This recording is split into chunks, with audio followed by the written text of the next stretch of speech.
60 Minutes Overtime. Just take a look at it. It's an interesting ball. Oh, dude. Now I can't miss with this. No.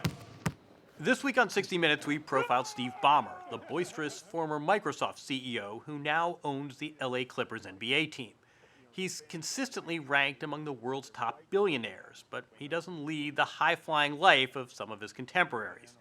He bought the basketball team, which is certainly an extravagance, but he's also giving away billions through a philanthropy he runs with his wife, Connie.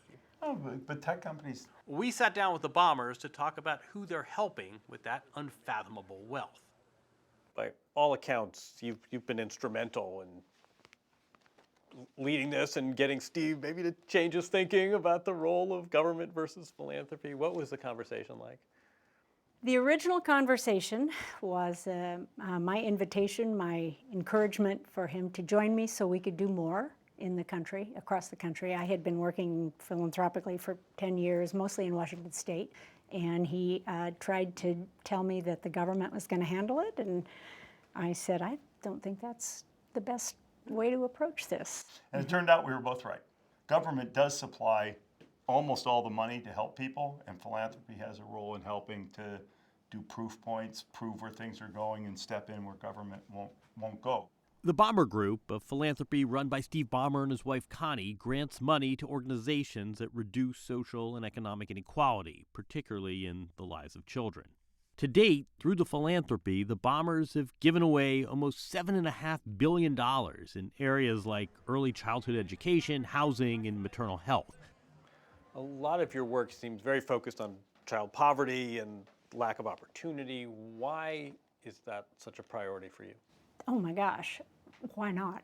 I mean, children have no voice, and they don't get to vote on where they're born and where they live and how they do.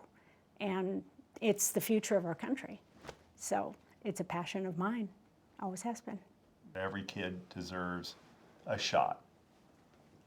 Not every kid's going to be successful, but if you're born with parents who are less affluent, you should still have an opportunity to pursue your dreams. And Connie started focusing on some of the tougher issues with foster kids, but I don't know, we both seem pretty unified that it's great stuff to do. We were both incredibly fortunate to be born in this country at this time and have so much privilege, and so I think both of us came forward and said, goodness, we have more than we need. It just makes sense to figure out ways that we could share it. What does a win look like to you? Each area is different. If we have less community violence, if we have, more teachers of color in schools that need them, if we have more high school graduation rates, if we have better kindergarten readiness. It really is kind of grant by grant. You can't look back and say, well, people's economic mobility this year was a 2, and next year it's going to be a 2.3. Yeah, now we can't do population level measurement, but place by place, grant by grant, we can do that. As our interview wrapped, I couldn't help but wonder if Ballmer was eyeing another sports team, a local one in Seattle, and what his wife might think of that.